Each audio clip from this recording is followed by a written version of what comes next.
हम बड़ी मेहनत करके आपके लिए हॉरर वीडियो बनाते हैं, लेकिन आप में से ज्यादातर लोगों ने हमारे चैनल को सब्सक्राइब नहीं किया है। अगर हमारी भयानक कहानियां आपके दिल की धड़कनें तेज करती है और आपको रोमांच से भर देती है, तो हमारे चैनल को सब्सक्राइब करना ना भूलें। तो आइए इस डरावने सफर में हमारे साथी बने, सब्सक्राइब करें और हमारी हर नई कहानी का हिस्सा बने। असुर का अभिशाप। क्या आप अंधेरे में छुपे उस खतरे को महसूस कर सकते हैं जो आपकी आत्मा को चीर कर रख देता है?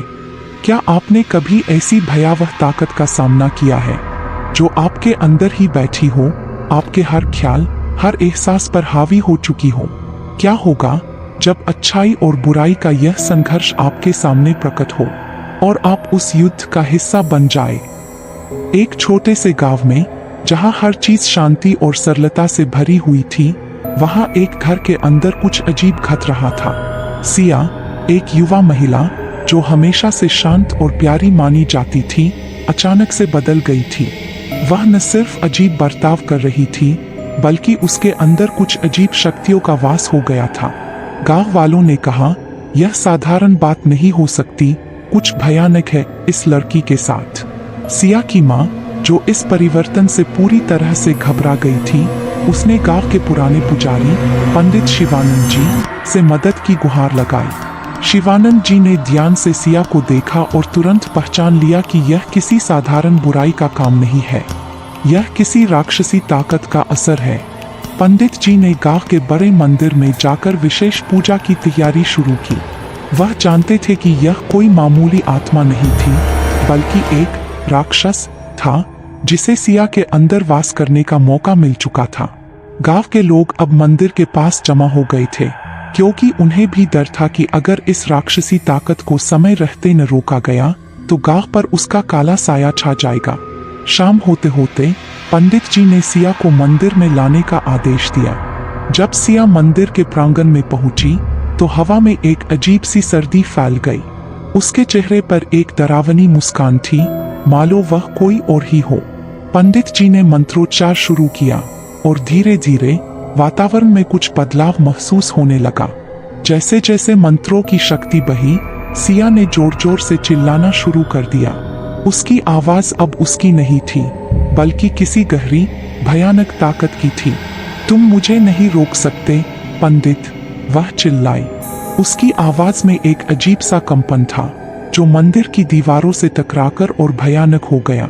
पंडित जी ने अपना संकल्प मजबूत किया और भगवती मंत्र का जाप तेज कर दिया। सिया का शरीर अब दर्द से तड़पने लगा।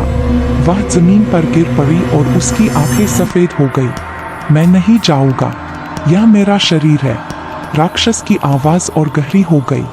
मंत्रों के प्रभाव से अब मंदिर के अंदर एक अजीब सी ऊर्जा महसूस होने लगी। हवा और तेज हो गई और सिया के चारों ओर एक काले धुएं का गोला बनने लगा। पंडित जी समझ गए कि राक्षस अपने आखिरी प्रयास में है। उन्होंने एक बड़ा तांत्रिक यंत्र निकाला और उसे सिया के सिर के ऊपर घुमाया। अचानक सिया की आंखें खुली और उसने पंडित जी को घूरा। तुम्हारी यह चाल भी नाकाम होगी, उसने कहा। पंडित जी ने बिना रुके मंत्रों का जाप जारी रखा। तभी एक तेज बिजली की गड़गड़ाहट हुई और सिया का शरीर हवा में उठ गया। गांव के लोग इस दृश्य को देखकर डर से कांपने लगे। सबकी आंखें पंडित जी पर टिकी थी। सिया अब हवा में तैर रही थी और उसकी गर्दन अजीब तरह से मुड़ी हुई थी। मुझे छोड़ दो, यह शरीर अब मेरा है, राक्षस चिल्लाया।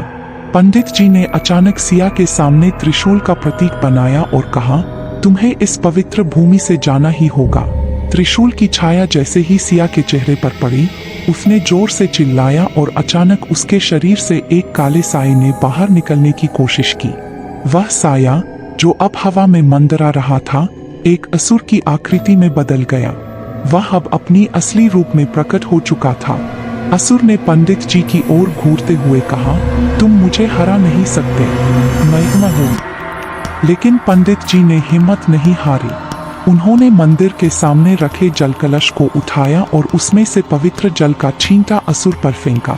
जल के संपर्क में आते ही असुर ने जोर से चीख मारी और धुएं में बदलकर मंदिर के फर्श पर गिर पड़ा। सिया अब बेहोश हो चुकी थी। पंडित जी ने उसे मंदिर के मध्य में लिटाया और अंतिम मंत्र का जाप शुरू किया। वातावरण में फिर से एक अजीब सी शांति छा गई। लेकिन तभी अचानक से सिया ने फिर से आंखें खोल दी। अब उसकी आंखें पहले जैसी नहीं थी, उसमें एक अजीब सी चमक थी। उसने मुस्कुराते हुए कहा, तुम्हें लगता है कि यह सब खत्म हो गया? नहीं पंडित जी, यह तो बस शुरुआत है। पंडित जी के चेहरे पर चिंता की लकीरें साफ नजर आ रही थी। उन्होंने समझ लिया था कि यह लड़ाई अभी खत्म नहीं हुई है। सिया के अंदर अभी भी उस राक्षस का एक हिस्सा बाकी था। और तब कहानी यही रुक जाती है। यह रहस्य अब भी अनसुलझा है कि क्या सिया पूरी तरह से मुक्त हो पाई या नहीं, क्या सिया पूरी तरह से बच पाई या नहीं। यह सवाल आज भी गांव वालों के दिलों में गूंजता है। अगर आपको यह कहानी पसंद आई हो तो हमारे चैनल को सब्सक्राइब करना न भूलें। ऐसी और भी दिल दहला देने वाली कहानियों के लिए हमारे साथ जुड़े रहें। क्या आप सिया की तरह इस अंधेरे का सामना कर सकते हैं? Subscribe Fear Fuse for more.